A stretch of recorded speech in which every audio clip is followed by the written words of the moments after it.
Hello everyone, welcome back to my channel Lotus Fiction. कैसे हैं आप सब गाइस? चलिए हम लोग अपनी स्टोरी को स्टार्ट करते हैं। सो गाइस, अब तक हमने देखा था कि वांग जी अपनी आइज़ को क्लोज कर चुका था और वो विंग को लेकर बहुत ज़्यादा परेशान था।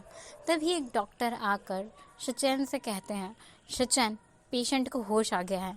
तो शिचेन दौड़कर विंग से मिलने के लिए उसके रूम की तरफ जाने लगते हैं। वांग जी, जो अभी तक अपनी आइज़ बंद करके खड़ा हुआ था, उसकी आंखों में जो आंसू आ रहे थे वो उन्हें कंट्रोल करने की कोशिश कर रहा था।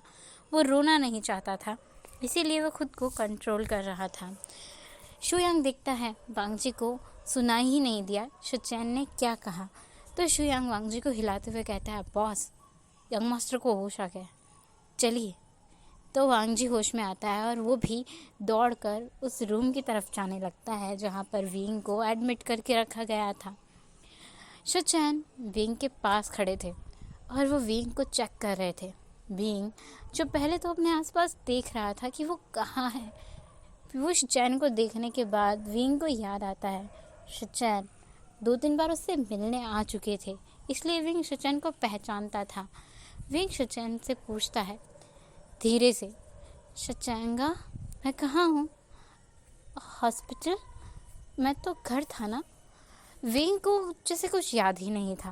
विंग जब शिचेन से ये पूछता है तो शिचेन विंग से कहते हैं, कुछ नहीं विंग, तुम्हारा तबीयत ख़राब हो गया था, तुम बेहोश हो गए थे, तो इस वजह से वांग जी तुम्हें हॉस्पिटल लेकर आया था। तुम्हें अपना ध्यान बिल्कुल भी नहीं रखना आता। तुम अपना ध्यान क्यों नहीं रखते हो? तुम्हें ध्यान रखना चाहिए ना। शिचेन विंग को डांट रहे थे और वो विंग से प्यार भी कर रहे थे, उसे पैम्पर भी कर रहे थे। वांग जी बाहर खड़ा होकर देख रहा था।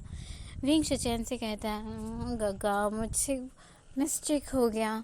मैं मुझे कुछ भी याद ही नहीं आ रहा, पता नहीं क्या हुआ। मैं टीवी देख रहा था लंच करने के बाद, फिर क्या हुआ मुझे याद ही नहीं आ रहा है। तो शिचेन कहते हैं, अच्छा होगा कि अब तुम्हें याद ना ही आए। अपने दिमाग पे ना जोर डालना बंद करो, पिद्दी से दिमाग पर इतना जोर मत दो, रेस्ट करो। और हाँ, अभी थोड़ी देर में वांग जी आएगा तुम्हारे पास, उससे बातें करना। वांग जी बहुत ज़्यादा डर गया था, ठीक है।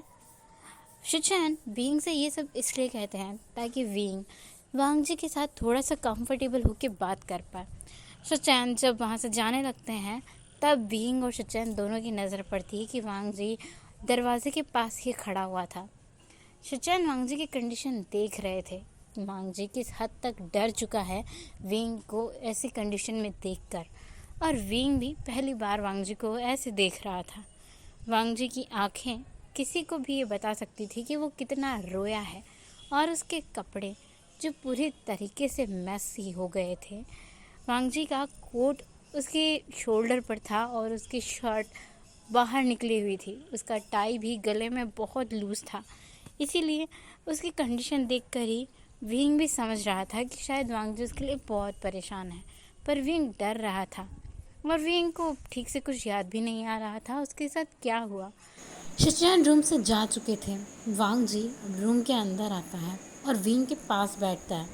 थोड़ी देर तक वांग जी और विंग दोनों ही चुपचाप बैठे थे। दोनों बस एक दूसरे को देख रहे थे और नज़रें चुरा रहे थे। विंग जी, जो अनकंफर्टेबल था, वांग जी से डर रहा था। वहीं वांग जी इस बात को लेकर परेशान था कि वो विंग से बात कैसे करे। उसने अपने कोट को वापस पहन लिया था, पर अभी भी उसके कपड़े मैसी थे और बहुत ही बुरी तरह से बिखरे हुए भी। अब वांग जी थोड़ा हिम्मत करके विंग से कहता है, सॉरी विंग, तुम्हें अकेला छोड़कर नहीं जाना चाहिए था मुझे। I am really sorry. Wang ji का गला जैसे भर आया था और वो जैसे बात ही नहीं कर पा रहा था। विंग, जो वांग जी की कंडीशन को देखकर समझ पा रहा था, विंग को वांग जी की कंडीशन देखकर ही बहुत अजीब फील हो रहा था। उसकी आंखें जो लाल हो गई थी। विंग फिर भी वांग जी से डरते हुए ही कहता है, आपकी गलती नहीं है इसमें। वांग जी विंग को कहता है, तुम थोड़ा रेस्ट करो, थक गए हो ना, मैं डिस्चार्ज पेपर साइन करके आता हूँ, उसके बाद हम घर चलेंगे। विंग हाँ में अपना सिर हिलाता है। वांग जी विंग को बेड पर लेटने में हेल्प करता है और उसे ब्लैंकेट से कवर करता है। फिर वो शुयांग को वहाँ पहरा देने के लिए छोड़कर चला जाता है और वांग जी वहाँ से चला जाता है। जब वांग जी डिस्चार्ज पेपर के बारे में शिचैन से बातें करते हैं तो शिचैन वांग जी को कह देते हैं, तुम विंग को लेकर जा सकते हो, बाकी की फॉर्मेलिटीज़ मैं खुद ही पूरी कर लूँगा। वांग जी वापस से आते हैं। जब विंग अपनी आइज़ क्लोज करके बेड पर लेटा हुआ था तो वांग जी विंग को जगाता नहीं है। विंग सोते हुए बहुत प्यारा दिख रहा था, इसलिए वांग जी विंग को उठाना नहीं चाहता था और वांग जी जानता भी था कि जो कुछ भी हुआ उसकी वजह से विंग की मेंटल हेल्थ कितनी ज़्यादा ख़राब है। शिचैन ने आफ्टर ऑल वांग जी को बहुत कुछ बता दिया था। विंग के टेस्ट रिपोर्ट्स भी आ चुके थे। विंग डिप्रेशन में था और मेंटली हेल्थ उसकी बहुत ख़राब हो गई थी, इसलिए वांग जी विंग को बिना उठाए अपने आर्म्स में कैरी कर लेता है। पर विंग वो सोया नहीं था, जाग रहा था, इसलिए जैसे ही वांग जी उसे उठाता है विंग की आंखें खुल जाती हैं और विंग वांग जी को देखने लगता है। विंग थोड़ा सा डर और सहम गया था वांग जी को इतना करीब देखकर, पर फिर भी वांग जी उससे कहता है, डरो मत, मैं बस तुम्हें अपने साथ ले जा रहा हूँ, घर जा रहे हैं, मैं तुम्हें जगाना नहीं चाहता था। विंग हाँ में सिर हिलाता है। वांग जी उसे कैरी करता है और कार तक लेकर जाता है। इसके बाद भी विंग को वांग जी अपनी लैप में ही बिठाए रखता है और अपने चेस्ट से चिपका कर, जैसे उसने किसी छोटे से रैबिट को अपने चेस्ट से चिपका रखा हो, वैसे ही विंग को लगाकर उसने अपने पास बिठा रखा था। वो बार बार विंग के फॉरहेड को सहला रहा था, उससे अच्छी बातें कर रहा था। विंग को पहली बार बहुत अच्छा फील हो रहा था वांग जी के साथ। वो थोड़ा सा डर अभी भी रहा था, पर उसे वांग जी का ये टच और ये केयर अच्छा लग रहा था। वांग जी विंग से कहता है, तुम ठीक हो जाओगे ना, उसके बाद मैं तुम्हें स्कूल जाने दूंगा, तुम्हारा स्कूल बाकी है ना, और मैं सोच रहा हूँ कि तुम्हारी पेंटिंग बहुत अच्छी है, तो क्यों ना तुम पेंटिंग बनाना स्टार्ट करोगे, क्या तुम मेरे लिए एक पेंटिंग बनाओगे। जब विंग वांग जी की बात सुनता है तो वो वांग जी को देखता रह जाता है। विंग खुश हो गया था वांग जी की बात सुनकर। विंग के फेस पर एक छोटी सी स्माइल आ गई थी और वो हल्का सा अपना सिर हाँ में हिलाता है। वांग जी अपने पास से एक बॉक्स निकाल कर विंग को देता है और दिखाता है, ये देखो, ये मैं तुम्हारे लिए लाया हूँ। विंग उस बॉक्स को देखता है और पूछता है, इसमें क्या है। वांग जी अपने हाथों से इशारा करके कहता है, फ़ोन है इसमें तुम्हारे लिए। विंग बहुत ज़्यादा खुश हो जाता है ये देखकर कि उसके पास फ़ोन है। विंग वांग जी के हाथ से उस बॉक्स को लेता है और ब्लश करते हुए, स्माइल करते हुए उस बॉक्स को ओपन करके उसमें से वो फ़ोन निकालता है। वांग जी ने विंग को एक बहुत एक्सपेंसिव फ़ोन गिफ्ट किया था जो विंग का फेवरेट था। विंग को वो फ़ोन बहुत पसंद था। विंग थोड़ा सा चेयरफुल वॉइस में कहता है, मुझे ये फ़ोन बहुत पसंद है, ये मेरा फेवरेट है, आप मेरे लिए लाए हो। तो वांग जी अपने चिन के नीचे हाथ रखते हुए कहता है, हाँ ऑफ कोर्स मैं तुम्हारे लिए लाया हूँ, मैं क्या करूँगा इस फ़ोन का, मेरे पास तो ऑलरेडी दो फ़ोन हैं। विंग खुश होते हुए कहता है, थैंक यू, आप मेरे लिए फ़ोन लेकर आए।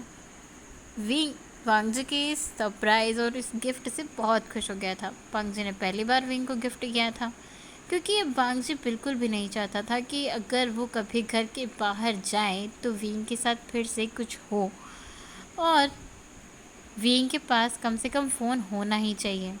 इसीलिए वांग जी ने विंग को हॉस्पिटल से लाने से पहले वो एक फ़ोन ख़रीदने के लिए शुयांग को बोल दिया था, और शुयांग ने एक बहुत अच्छा सा फ़ोन विंग के लिए ख़रीदा था, और यही फ़ोन वांग जी ने विंग को गिफ्ट भी किया था। विंग थोड़ी देर तक वांग जी से बात करता है। वांग जी उसकी स्कूल और स्टडी के बारे में विंग से जान रहा था, पर घर पहुंचने से पहले ही विंग सो गया था क्योंकि उस पर अभी भी दवाई का असर था। घर पहुंचने के बाद वांग जी विंग को अपनी आर्म्स में कैरी करता है और कार से बाहर निकलता है। शुयांग कार का डोर ओपन करता है। वांग जी कहता है, आज के लिए ऑफिस जाने की ज़रूरत नहीं है, तुम भी थक गए होंगे तो घर जाकर रेस्ट करो।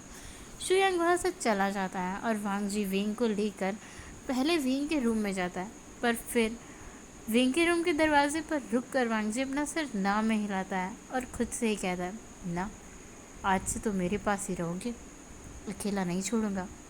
अपनी गलतियों को रिपीट करना आदत नहीं है मेरी। वांग जी विंग को अपने रूम में ले जाता है, पर पहली बार वांग जी विंग को अपने रूम में जब ले जा रहा था तो उसे बहुत अच्छा लग रहा था। वांग जी को एक खुशी महसूस हो रही थी। विंग उसके आर्म्स में सो रहा था और उसके फेस पे एक प्यारा सा स्माइल था। फ़ोन का बॉक्स विंग के हाथ में था और विंग उस फ़ोन की वजह से ही थोड़ा खुश था। वांग जी विंग को अपने रूम में ही लाकर लेटाता है। विंग की नींद डिनर के टाइम पर ओपन होती है। तब वांग जी वहीं बैठकर अपने ऑफिस का कुछ वर्क कर रहा था। जब वो विंग को उठकर बैठते हुए देखता है तो वो विंग से फिर से बातें करता है और विंग से उसका हाल चाल पूछता है। विंग कहता है मैं ठीक हूँ। वांग जी पूछता है कि तुम्हें भूख लगी है, डिनर अरेंज करवा दूँ? तो विंग कहता है हाँ, पर डिनर तो बना नहीं है। तो वांग जी कहता है डिनर बनाने की ज़रूरत नहीं है, मैं बना चुका हूँ डिनर। तो विंग शॉकिंगली वांग जी को देखता है, फिर अपनी आइज़ नीचे कर लेता है। वांग जी थोड़ा सा स्माइल करते हुए कहता है ऐसे भी मत देखो, मुझे किचन का काम करना आता है और मैं बहुत अच्छा कुकिंग कर लेता हूँ। मेरे हाथ से डिनर बनाया है मैंने आज तुम्हारे लिए स्पेशली, खाओगे? तो विंग हाँ में सिर हिलाता है। वांग जी किचन में जाता है और दोनों के लिए डिनर सर्व करके लाता है। जब वांग जी विंग को अपने हाथों से डिनर करवा रहा था तो विंग को बहुत अच्छा फील हुआ। विंग को बहुत खुशी महसूस हो रही थी। पहली बार वो वांग जी के साथ ऐसे वक्त जो बिता रहा था। इतना केयर तो उसके मॉम डैड भी उसकी करते थे जितना आज वांग जी कर रहा था। वांग जी का ये नया लुक विंग को बहुत अच्छा लग रहा था। विंग को बहुत खुशी महसूस हो रही थी वांग जी के साथ ऐसे बिहेव करके। वांग जी जैसे उसे ट्रीट कर रहा था, उस ट्रीटमेंट को देखकर विंग को अच्छा लग रहा था। विंग को याद तो नहीं था क्या हुआ, पर हाँ, जो भी हुआ अच्छा ही हुआ था, क्योंकि वांग जी उसकी इतनी केयर जो कर रहा था। ऐसे ही 2 दिन बीत गए थे। विंग काफ़ी हद तक ठीक हो गया था।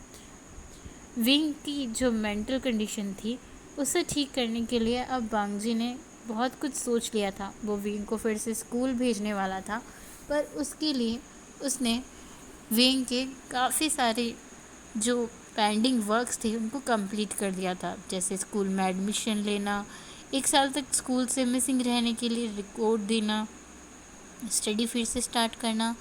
वांग जी ने विंग के 2 दिनों में उसके फ्रेंड्स के बारे में भी जान लिया था और विंग को ये भी कह दिया था कि वो अपने फ्रेंड्स को घर बुला सकता है। आज वांग जी विंग को घर पर छोड़कर मीटिंग के लिए जा रहा था तो विंग वांग जी से ज़िद करता है मुझे यहाँ अकेले नहीं रहना, मुझे अच्छा नहीं लगता है, घर में कोई भी नहीं है, मैं किसके साथ टाइम स्पेंड करूँ? आप भी चले जाओगे आज फिर से मुझे अकेला छोड़ के। विंग तो बच्चों की तरह ज़िद कर रहा था। 2 दिनों में ही विंग वांग जी के साथ बहुत हद तक कंफर्टेबल हो गया था, क्योंकि विंग एक चीयरफुल बच्चा था। विंग मैरिज के बाद ये सब भूल गया था, बट वांग जी इन 2 दिनों में जिस तरीके से विंग को ट्रीट करा था, विंग इतना कंफर्टेबल हो गया था कि वो ज़िद भी कर सकता था वांग जी से। विंग ने जब ये से कहा तो वांग जी उससे कहता ठीक है, मैं तुम्हें अपने साथ ले जाऊंगा, रेडी हो जाओ, मैं तुम्हें आज अपने साथ कंपनी ले जाऊंगा, तुम कंपनी घूमना चाहोगे? तो विंग कहता है हाँ, पर वांग जी कहता है बोर मत हो जाना, अगर तुम बोर हो गए तो तुम्हें छोड़ने वापस नहीं आ पाऊँगा, शाम को ही मेरे साथ घर लौटोगे। विंग हाँ में सिर हिलाता है और रेडी होकर आता है। फिर वांग जी विंग को अपने साथ कंपनी लेकर जाता है। पहली बार विंग और वांग जी घर से बाहर निकले थे, वो भी साथ में। विंग तो वैसे भी 1 साल में घर से पहली बार ही निकला था, तो विंग बहुत खुश हो गया था। विंग पूरे रास्ते हंसते मुस्कुराते बाहर का नज़ारा देखते हुए आया था और वांग जी उसे हंसता हुआ देखकर मुस्कुरा रहा था। उसे भी अच्छा लग रहा था विंग को खुश देखकर। जब दोनों कंपनी पहुंचते हैं तो शुयांग उनके लिए कार का डोर ओपन करता है। वांग जी विंग को अपने आर्म में होल्ड करता है, उसके कमर पर अपना हाथ रखकर उसे अपने करीब करता है और कंपनी के अंदर एंटर करता है। कंपनी का सारा स्टाफ वांग जी और विंग को देख रहा था। इतने दिनों बाद पहली बार सब लोगों ने वांग जी के ओमेगा को देखा था, जो बहुत खूबसूरत लग रहा था। विंग जैसे ब्लश कर रहा था। जब लोग उसे देखकर बातें कर रहे थे तो वो अपनी नज़रें नीचे करके मुस्कुरा रहा था और वांग जी उसको देख रहा था। वांग जी को भी अच्छा लग रहा था विंग को ऐसे ब्लश करता हुआ देखकर। वांग जी के स्टाफ में सभी लोग शॉक्ड हो गए थे क्योंकि वांग जी के पोकर फेस पर कभी स्माइल आती ही नहीं थी, बट आज पहली बार उसके फेस पर हल्की सी स्माइल थी जिसे देखा जा सकता था।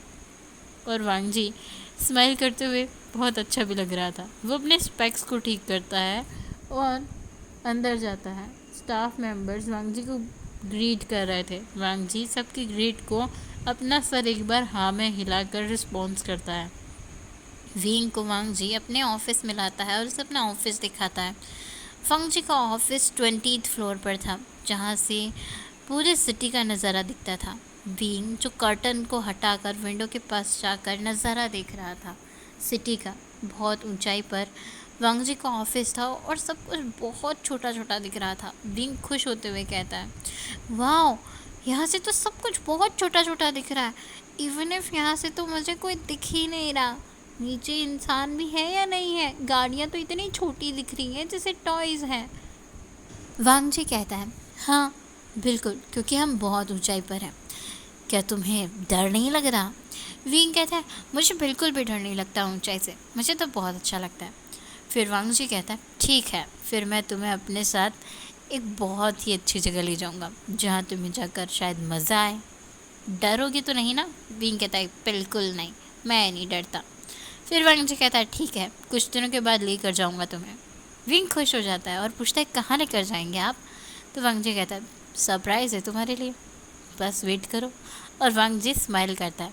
फिर वो विंग को अपने ऑफिस में छोड़ कर के एक मीटिंग अटेंड करने चला जाता है। विंग वहीं बैठकर वांग जी के ऑफिस को देखता रहता है, वहाँ पड़ी हुई फाइल्स को देखता है, कुछ बुक्स को देखता है।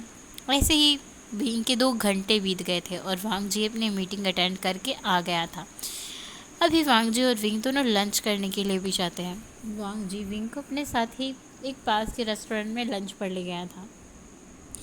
आज ऑफिस में बहुत सारी बातें हो रही थी। वांग जी के स्टाफ मेंबर्स वांग जी के बदले हुए बिहेव को देखकर गॉसिप्स कर रहे थे। सभी लोग वांग जी को देख रहे थे और विंग को देख रहे थे और गॉसिप्स करते जा रहे थे। विंग तो सब बहुत अच्छा लग रहा था इतने दिनों बाद घर से बाहर निकलकर। दोनों साथ में लंच भी करते हैं और शाम होने के वक्त वांग जी विंग को एक मॉल में शॉपिंग के लिए भी लेकर जाता है, जहाँ पर विंग को कुछ भी पसंद नहीं आ रहा था। विंग ओमेगाज वाले नखरे नहीं कर रहा था, बट वांग जी जो जो चीज़ विंग को खरीद कर देने की कोशिश कर रहा था, विंग उसे भी मना करता जा रहा था। ये अच्छा नहीं है, ये मुझे पसंद नहीं है, ऐसे ही उसमें नुक्स निकाल रहा था। पर एक जगह जाकर विंग रुक जाता है। एक शॉप पर विंग ने एक बहुत खूबसूरत सा गिटार देखा था। विंग को म्यूज़िक का शौक़ था। जब विंग उस जगह पर रुक गया था तो वांग जी विंग की तरफ देखता है और वो समझ जाता है कि विंग को गिटार पसंद आया, इसीलिए वांग जी विंग को वो गिटार खरीद कर भी देता है। विंग बहुत खुश हो जाता है जब वांग जी विंग के लिए वो गिटार खरीदता है। तो विंग कहता है, आपको गिटार बजाना आता है? वांग जी ना में सिर हिलाता है और विंग से कहता है, तुम्हें आता है तो तुम बजा के सुनाओगे मुझे? विंग कहता है, हाँ लो, अभी बजा के सुनाता हूँ। तो विंग वांग जी के लिए वहीं बैठकर एक गिटार भी प्ले करता है और वांग जी को विंग का गिटार सुनना बहुत पसंद आता है। आज के लिए बस इतना ही। हम मिलेंगे नेक्स्ट पार्ट में। तब तक के लिए आपको वीडियो कैसा लगा प्लीज़ कमेंट करके ज़रूर बताना। Thank you for watching. Bye bye.